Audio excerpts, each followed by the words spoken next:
Political philosophy is an expansive subject of study. Its historical development encompasses nearly every continent, and it reaches back to the dawn of our history. Throughout this series, we will discuss some of the earliest thinkers within a variety of traditions and try to show how their words and thoughts continue to impact us. Today, we will begin by exploring Plato's Republic. Before diving into the text, though, let's look into the historical environment that would have shaped Plato's beliefs. Plato would have come up at a time of great turmoil for the city of Athens and the Greek world more broadly. The Athenian plague had already ravaged the city for nearly 2 years at his birth and would return twice more during his early childhood. It ended the lives of up to 25% of the city's population and caused the early death of Pericles, who was the leader of Athens during its golden age. His death would signal the end of this era. Additionally, Plato's entire life would have been consumed by the Peloponnesian War and chaos that followed. The horrors of the war were far-reaching. Throughout the conflict, Athens primarily relied on its superior navy to protect itself from Spartan advancement and avoided direct confrontation with the superior Spartan army. This allowed the city to maintain its important sea routes and import supplies that it needed, but it left the inner walls environment overcrowded and confined, leading to social unrest. Political factions arose in the city after a time, and accusations of collaboration with the enemy and sabotage were thrown. Near the war's end, Plato's mentor Socrates would be put on trial and executed in such a swell of hysteria.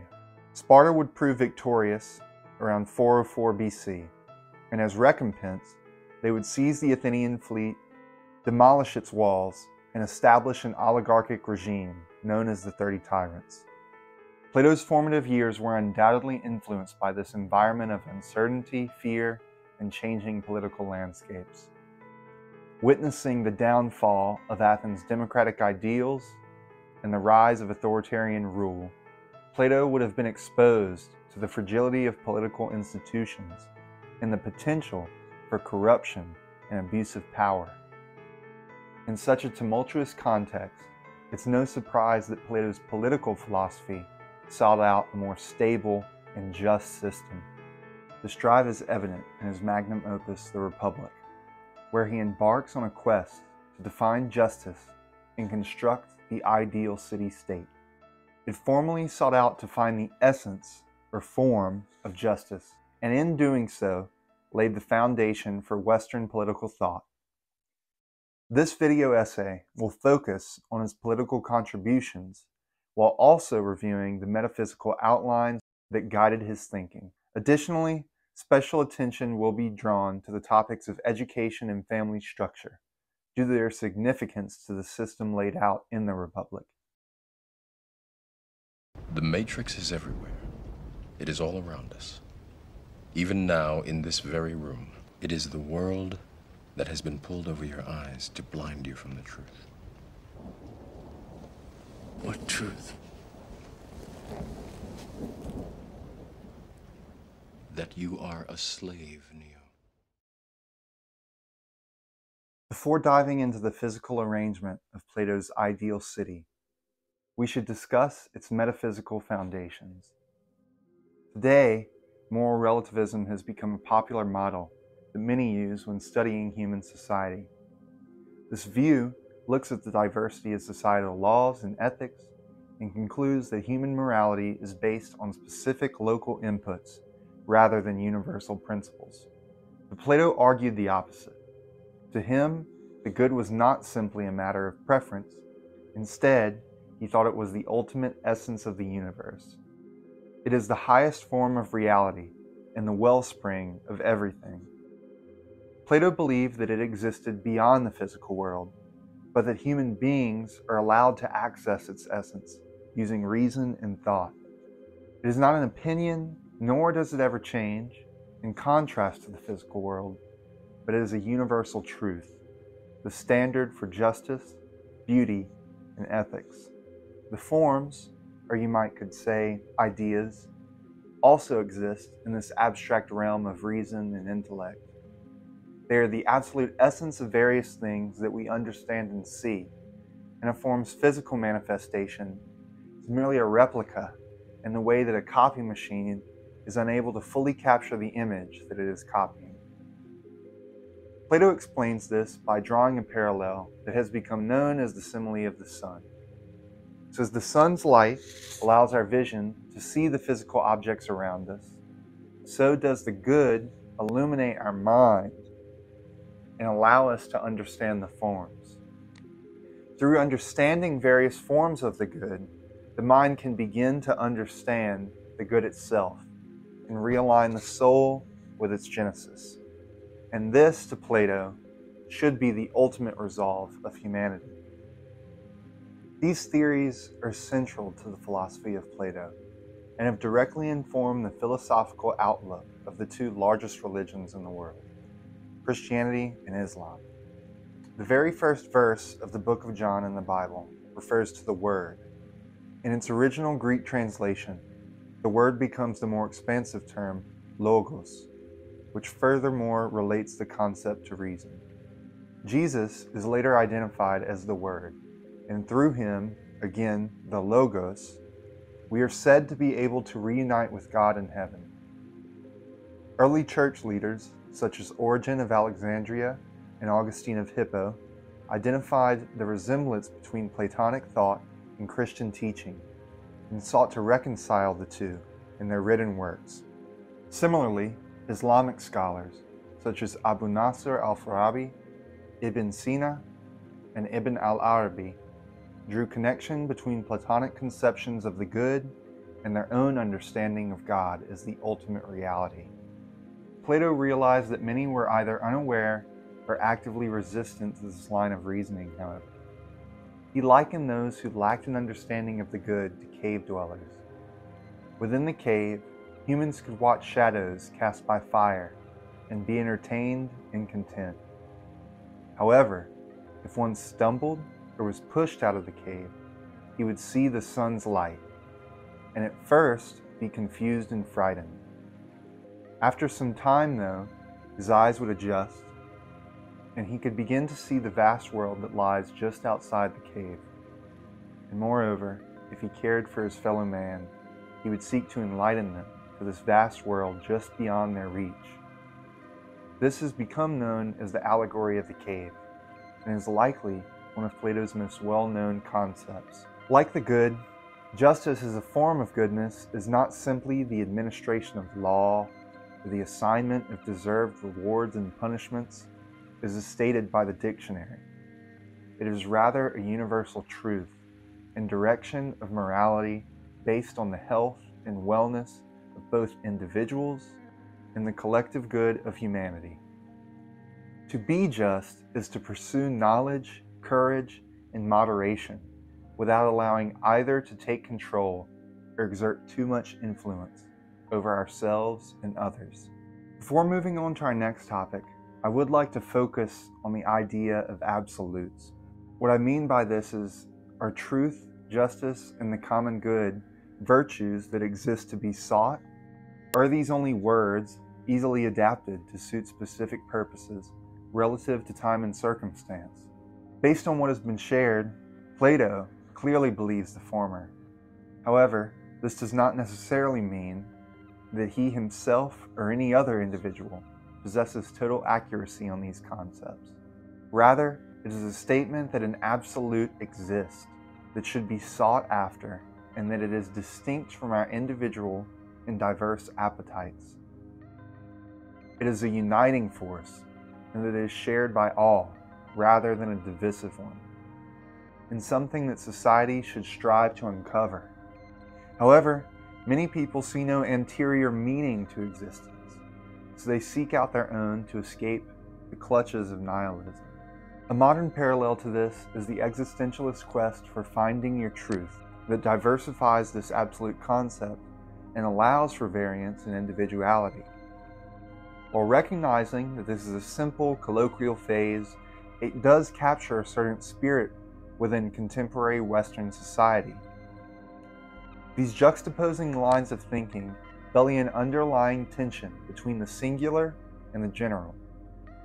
On the one hand, the singular motive allows for each individual to pursue their own distinct values and callings. However, taken to the extreme, these pursuits can begin to conflict with social harmony and trust by allowing too wide of rifts to grow amongst the people. Or put differently, when values and norms are too different, conditions for optimal contact between people are not met. Contrastingly, the general motive aligns all subjects within a unitive order that fosters a commonality among people and helps in the makeup of dense social networks. But this can begin to suffocate the individual rather than raising them up if there is no acceptance of diversity. Thus, in the political context, the state should try to find a balance between these two motivations to maximize social trust and harmony. The distinctiveness of each individual is a fact that can become dizzying if one thinks about it for too long. But the state works best when its citizens possess a shared sense of political community. So, it is up to the state to find a means to unite its disparate people into one whole. One simple way to do this is through the passage of time. The longer an association or community of people exist, the deeper a memory of greater cooperation and interconnectedness is rooted. However, a more enduring strategy for confederation is to emphasize a shared identity using traits such as religion, language, and ethnicity. Each of these traits have served in defining the individual nations of France, Japan, Turkey, and many more, because they form the basis of most people's core values and belief systems, and are acquired early in life and largely without personal choice, which helps buttress a story of shared ancestry and identity. However, states or associations that lack these unifying properties must find other means of creating their common political community. The United States, for example, lacks an established religion, language, and common ethnicity. Now, some may object that the U.S. has a majority Christian, English-speaking, and broadly European population, but I would argue that there are large enough minority populations that this would be a poor characterization of the U.S. And as these minority populations have grown over the decades, the U.S. government has made efforts to emphasize a common culture separate from these more traditional tools of nation building, and instead emphasize a shared set of values that have characterized the American nation, such as the dedication to democratic ideals, egalitarianism, and individual liberties. Regardless of what trait the state chooses to utilize, they are never so self-evident as to render reinforcement impotent. So the incorporation of these common traits into public education would be desirable. And this topic of education brings us to the next point of discussion within Plato's Republic. Marilla, what this child needs is discipline and a proper education. The education of the city holds a prime position throughout the Republic. Plato stresses that the maintenance of a rigorous and comprehensive education system is central to the stability and prosperity of the city. If amendments are made, they must be well considered, or the system could fall apart. Additionally, the citizens would be divided into classes based on their aptitudes that would be discovered within the education system. These classes are likened to the quality of metals. The laboring class, including craftsmen and artists, are likened to bronze. The levied soldiers are silver, and the guardians, or the ruling class, are gold. Of the three, the guardian's education is the one of primary focus by Plato. The guardians are responsible for the city's protection and its leadership. They must possess the merits of courage and spirit. Critically, they also must have a philosophical disposition. If they lack any of these traits, they will struggle and inevitably fall short of becoming a guardian. The contents of their training begin with musical and poetic instruction. However, Plato strongly opposes many of the tales that were common in his day because they portray the gods and heroes behaving unjustly. The young can't distinguish what is allegorical from what isn't, and the opinions they absorb at that age are hard to erase and apt to become unalterable. For these reasons, then, we should probably take the utmost care to ensure that the first stories they hear about virtue are the best ones for them to hear. These representations can have a negative influence on the behavior and character of both the guardian class and the broader population, and therefore must be censored according to Plato. Instead, myths and stories should inspire a shared love of the fine and beautiful.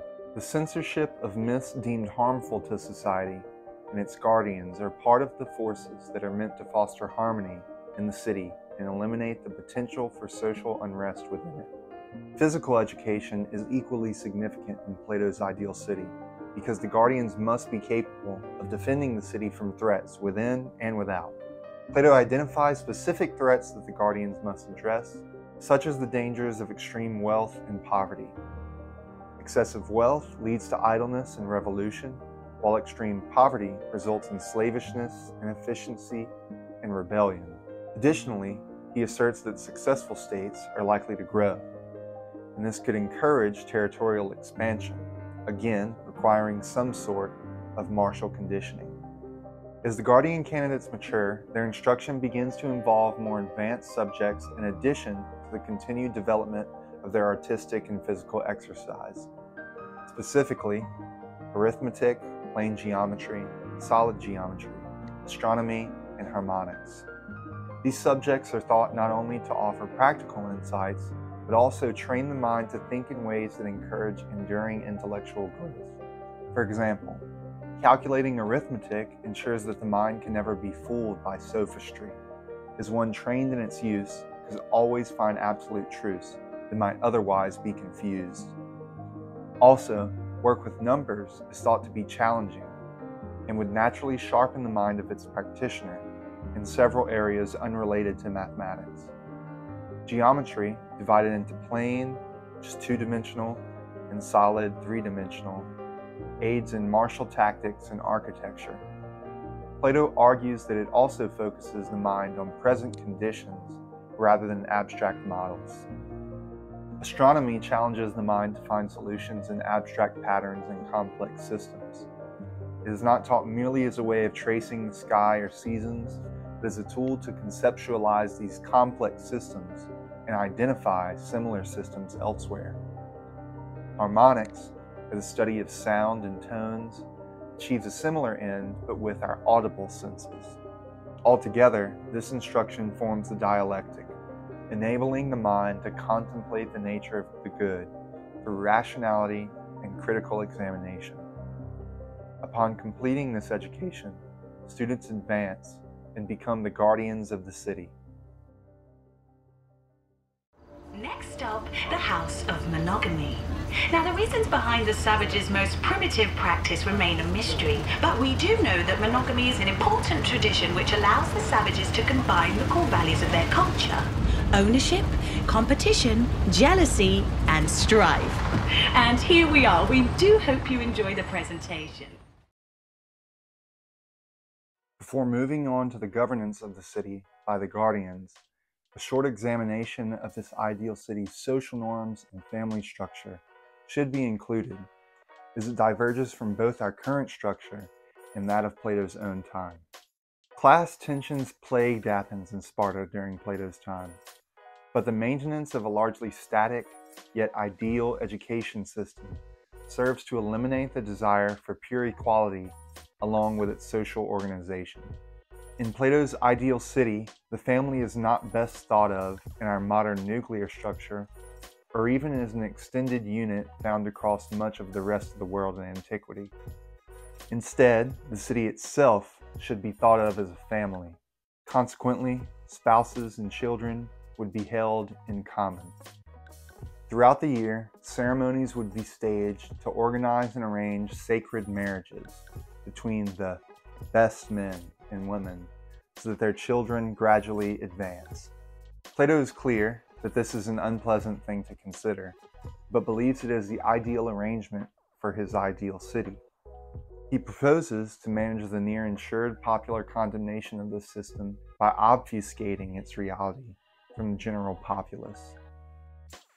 Only a certain number of children from the best parents will be introduced to the city's education system, while those children of inferior parents are hidden in a secret and unknown place. This is promoted in order to keep the city from becoming too big or too small. The children that are allowed into the city will be kept in a separate area from the adults, so that no parent knows their own child, but treats all children as if they were his or her own, with the goal of fostering a society that acts as one single family. So here is one of the subjects where many become distressed and draw ire at Plato's conclusions. In Plato's search for the most efficient and harmonious state, he undermines one of the most cherished institutions of humanity, that being the family. Plato even recognizes this in the Republic, and hesitates to even broach the subject, as others might consider the entire argument to be no more than wishful thinking, before they would ensure this one idea to be possible and or beneficial. However, the reason Plato thinks it is so vital to the success of this ideal society is that the family presents an alternative allegiance, separate from the common good. And by eliminating it, Plato eliminates this competing interest. There is something appealing about the specter of social cohesion that Plato is chasing, but I think we have to ask ourselves, it is worth giving up one thing we love for the sake of another. Increasingly, the changes necessary to fulfill Plato's ideal tell us how far we are from achieving this radical concept of perfect justice. It reveals our own limited capacity to overcome the limits of nature and an imperfect world. Professor and author Matthew J. Frank summarizes this particular human difficulty nicely in his article, Brave New World, Plato's Republic, and Our Scientific Regime. We love the good, but we also love what is our own. When nature draws us toward other particular persons, whom we embrace and love as our own, it gets in the way of our commitment to the collective good of the community.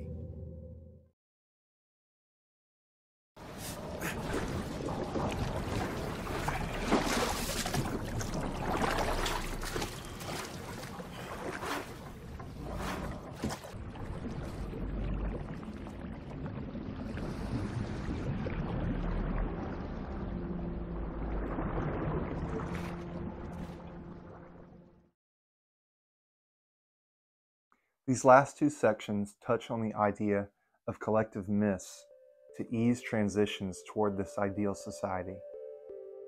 In constructing the city's government, Plato builds on these myths and explains why they are necessary. The guardian class is charged with governing and protecting the city and its citizens. However, many in power then and now often abuse their power to benefit themselves and their families. This is why the idea of a single family of all citizens is important to Plato. If all are thought of as one unit, then those in power will not favor one group over another. Additionally, guardians will not be able to personally handle money in the way other citizens are allowed to. Instead, all their personal needs will be supplied and funded by public taxes. If all are thought to be one unit, though, why is it necessary to divide the population into separate classes then? Could everyone be equally charged with governing the city democratically? For reasons that will be discussed in the next section, Plato greatly distrusted the permanence of democratically ruled societies. He thought it necessary to have rulers trained in governing towards the greater good, rather than individual passions. This is why the education of the guardian class was so important to Plato, and why any change to the curriculum had to be carefully planned and considered. To Plato, only a society governed by philosophers could achieve an enduring state of peace and justice. Until philosophers rule as kings, or those who are now called kings and leading men, genuinely and adequately philosophize. That is, until political power and philosophy entirely coincide, cities will have no rest from evils, nor, I think, will the human race. If only philosophers are best at ruling, though, the agreed definition of philosopher is important to the city. And to Plato, a philosopher is one who can see and understand what is always the same in all respects, while others are blind to it and wander amongst various paths and take on whatever is presented to them at the moment. A philosopher must 1. Love all manner of learning, 2. Love the truth and always reject falsehoods, 3. Have a just and gentle temperament, 4. Be a quick learner, 5. Have an excellent memory, 6. Be patriotic, and 7. Possess the virtues of wisdom, courage, grace, moderation, and justice in full. To better explain, another simile is used by Plato, known as the ship of state. He argues that the state is like a ship that is sailing through the tumultuous seas of life, and that it needs a wise and virtuous captain to guide it to safety. The captain must have a good understanding of the winds, the currents, and the stars, and must be able to navigate the ship effectively. Similarly, the city's philosopher must have a deep understanding of the nature of reality and must be able to apply this knowledge to govern the state. In this way, the philosopher king serves as a guide to the citizens of the state, helping them to achieve a good life and to avoid the dangers that lie ahead of them. Although Plato said that currently the captain is bigger and stronger than everyone else on board, but he's hard of hearing, a bit short-sighted, and his knowledge of seafaring is equally deficient. So this demonstrates some of Plato's estimations on the effectiveness of democratic governance, which are not exactly flattering. This is one of the most controversial conclusions of Plato to our modern perspective, and leads us to the conclusive element of Plato's political thought. If democracy falls short of achieving justice, what system might achieve it? It is with great reluctance that I have agreed to this calling. I love democracy. I love the Republic. The power you give me, I will lay down when this crisis has abated. In order to ensure the security and continuing stability, the Republic will be reorganized into the First Galactic Empire. So as mentioned near the start of this examination into Plato's political philosophy, justice is an aspect of the universal good. It is not open to each individual's desires, but something that aligns us towards our higher purpose. Plato believes that only one system of governance can truly practice justice, while every other falls short for one reason or another, creating injustice. Justice creates unity and purpose, whereas injustice destroys it.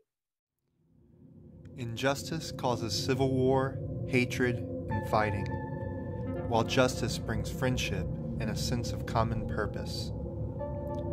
Injustice has the power first to make whatever it arises in, whether it is a city, a family, an army, or anything else, incapable of achieving anything as a unit. And second, it makes that unit an enemy to itself. Thus, Plato posits a governing system open to injustice will descend into civil war and dissolve. These flawed systems are detailed by Plato in order of closest to furthest from justice, and include timocracy, oligarchy, democracy, and tyranny. Timocracy translates to rule by honor, but can be understood in this context as a society governed by warriors. Plato could have been thinking of and referring to Sparta, but other examples include Japan's Tokugawa shogunate or the Terran Federation of the Starship Troopers universe. As could be assumed, this state emphasizes conquest and victory and esteems the virtues of honor and courage. Yet, Plato finds a lack of wisdom in these societies. Its rulers can be well versed in dialectical methods while missing the necessary understanding to rule justly. They desire obedience and respect without always earning it. Thus, their pride and ambition lead them into constant warfare. Oligarchy is used by Plato to mean a society ruled by merchants or wealth. In this society, money lovers use their wealth to accumulate power in service of accumulating more wealth. This inevitably exacerbates the space between social classes, leading to what Plato calls the greatest of all evils, admitting citizens to live in total poverty. This divides what should be a single unit into factions that cannibalize one another, destroying peace and harmony. Where a just city protects its weak, an oligarchy allows them to become prey for the strong to abuse. Additionally, Plato claims that education would seriously begin to falter under this system, allowing foolishness and decadence to become widespread at the expense of virtue. Plato's views on democracy are the most interesting to read and study of these various governments, not only due to their relative consequence on our modern democratic societies, but also to the fact that Plato's own government in Athens was a democracy.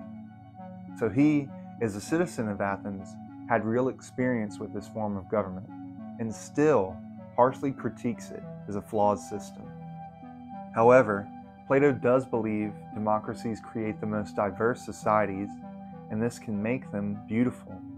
But below the surface, these societies will always begin to rot and decay due to their lack of discipline and respective duty to one another. Democracies are also partial to rulers best at swaying masses with sweet rhetoric and that promise to always treat the majority well. And concerning the average citizen of this society, Plato is equally critical. He lives on, yielding day by day to the desire at hand. Sometimes he drinks heavily while listening to the flute. At other times he drinks only water and is on a diet. Sometimes he goes in for physical training. At other times he's idle and neglects everything. And sometimes he even occupies himself with what he takes to be philosophy. He often engages in politics, leaping up from his seat and saying and doing whatever comes into his mind.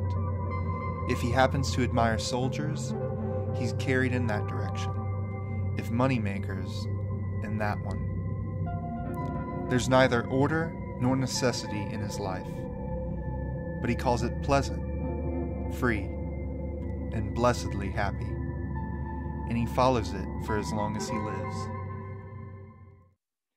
Eventually, Plato holds that this system will devolve into the most unjust form of government, tyranny. Tyranny comes about when the freedom promoted by democracies devolves into anarchy after all vestiges of unity decompose. Anarchy is a system that quickly becomes intolerable and turns people into victims who demand a return to order by any means necessary. Thus, a tyrannical figure arises to return us to order by the sword and expels all challengers. This wins the populace over initially, but a tyrant is ever insecure in his power when the memory of freedom remains. The education needed to rule properly was not delivered to the tyrant. Instead, he gained power by either deceit or force, and this leads him into paranoia of being removed from power in the same way. So, the tyrant creates a brutal system of control based not around justice, but injustice. In the end, what is left is a promise of further violence and brutality from the tyrant or whomever follows. To Plato, this was the risk of not having a society based around the pursuit of justice and the good. And to safeguard against this risk, he advocated for what he called an aristocracy. or rule by the best. Many of the finer details have been laid out already, such as an education system designed towards developing a well-rounded, virtuous population in a harmonious class structure where each person is assigned his or her proper role while ensuring that only the most philosophically minded students are permitted to rule as guardians. However, to prevent an oligarchical class from forming, this class would not be permitted to hold private property. Additionally, in its ideal form, Plato advocates for a single individual to lead the city as a philosopher king. This individual would be the wisest of the wise and embody each of the 7 qualities of a philosopher outlined earlier in the video. This inversely mirrors the structure of the most unjust system, tyranny. However, rather than continuing the cycle of violence, Plato's aristocracy promotes harmony. So, of the various regimes characterized by Plato, the most interesting and relevant to modern readers are his thoughts on democracy. He clearly thought it was a flawed system, doomed to inevitably fall into tyranny. He also thought that it may be the most beautiful form of governance for its nurturing of ideological diversity. However, this diversity could become a double-edged sword, according to Plato. It encouraged people to pursue whatever individual petitions they thought to be good, with the idea of each individual desire coming together towards a collective mean. However, in outlining the traits of the democratic character, as well as the government, Plato displays what effect this has on the individual. When an individual is incentivized to pursue their own benefit without mind for the good, it can result in the individual lacking a greater sense of meaning. The problem of the democratic character is not that it is attracted to an extremely diverse range of activities, but that it lacks an overall direction or goal beyond one's own appetite.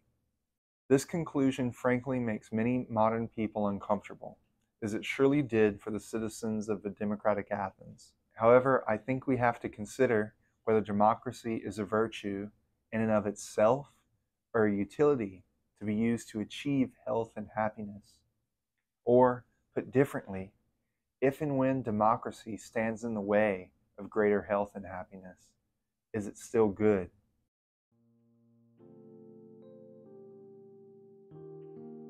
As with any great political and philosophical thesis, Plato's seminal work is rife with controversy and has promoted ongoing debates on a variety of topics. Many contemporary essays in the English-speaking world jump to defend democracy and individual freedoms. Others use the Republic's aristocratic ideal as a model to build post-liberal societies. This happens because despite it being written over 2,000 years ago, the Republic still holds incredible influence over our political traditions and ideals. And despite a common narrative of our own evolution and growth relative to ancient peoples, we are the same as those who came before, for good or ill. Plato may not have understood that each object is made of atoms, defined by the number of protons, neutrons, and electrons, but he could grasp the nature of our being well enough to form rational arguments that many today would struggle to contend against. This is not to say that his thoughts are sacred or absolute, but to dismiss the idea that we know better simply because we occupy a later era of time than he and others did. With that said, I take issue with some of his conclusions here, but I want to leave you with an alternative and possibly more helpful interpretation of this seminal text. To me, what makes the Republic such a treasured piece of philosophy is not simply that it contains a 1,000-year-old chimera, but that it also possesses a call to action for the reader. The Republic begins with a search for justice in the individual, and ends with a reflection on our soul and what is best for it. In beginning and ending this work with an inquiry of justice on the individual level, Plato reveals that at its core, the Republic is meant to persuade its reader of the benefits to living a just life. Thus, it asks us to find balance between our different dispositions represented within the tripartite soul. which consist of our rational, spiritual, and appetitive parts. Each part corresponds to categories discussed throughout the Republic, but justice is to bind together these three to become entirely one, moderate and harmonious. This attitude and behavior will lead one into happiness and true satisfaction. In discussing the different forms of government, Plato gives us an example of converse and damaging ways of living. The Tamarchic man is dominated by his spirit, and thus seeks out conflict, violence, and individual glory, though in the end this leaves him broken, and his descendants lose hold of their noble heritage, and turn to material wealth and pleasure. The democratic man provides the example of someone dominated by his appetites, as he seeks out whatever gives him immediate delight without any sense of purpose or greater contentment. In the end, he is miserable, and his descendants lose the freedoms that he so flippantly enjoyed as the tyrant comes to power. So Plato consequently reveals that the only way to true happiness is to live justly, not just for the good of others, but for our own well-being.